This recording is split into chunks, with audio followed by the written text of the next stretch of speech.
met a kid online the other day, and we actually ended up talking over the phone. He was a young kid from Nepal in his 20s.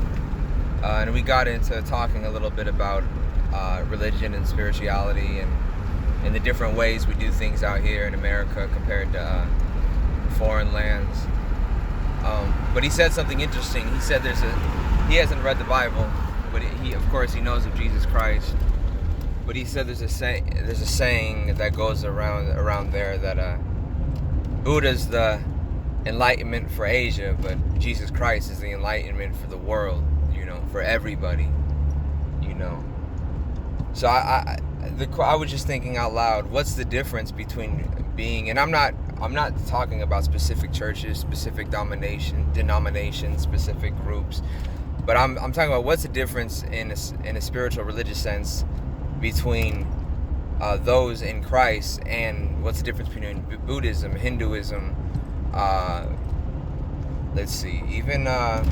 even Catholicism, even what else we got? Buddhism to Hinduism, the Jewish tradition.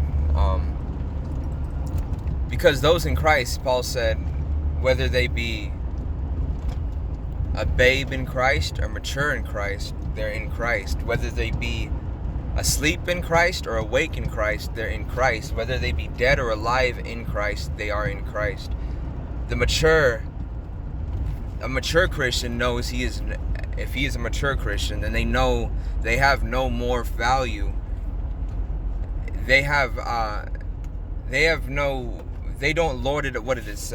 Jesus said, those highest in the kingdom will not lord over their position, as the Gentiles do. The higher you get in the kingdom, the more you are a servant. Whether you have a lot of knowledge in the kingdom, knowledge just makes you more of a servant. The other thing I was thinking is Christians walk by faith rather than by sight. While the Jewish tradition has, the surface level of the Jewish tradition is merely following a set of commandments and law. But if you do more research in the Kabbalah and the mysticism side of Judaism, which many are involved in today, that begins to see a bigger idea of what the whole of what a personal connection looks like with God. But Christians already have that, whether they are stepping into it or realizing it or praying for that understanding. It's not hidden in the Bible. It says faith is knowing that the things seen are made by the unseen. So in Kabbalah is a mysticism of has to do with our direct connection with God in every moment, and the Bible doesn't shy away from that. That's why I do have problems. I don't know if I haven't studied the Kabbalah much. I don't have problems with the knowledge they have. I don't have problems with probably the understanding they have. It's that why do we make another group, a secret hidden group that only some can join, when Jesus Christ has died for all? The knowledge of God is for all.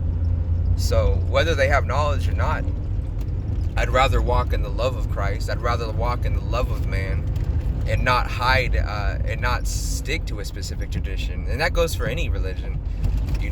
Once in Christ, it's Christ is the end all be all of every man, is the head of every man. So I would just think, so we walk by faith. We know our assurances.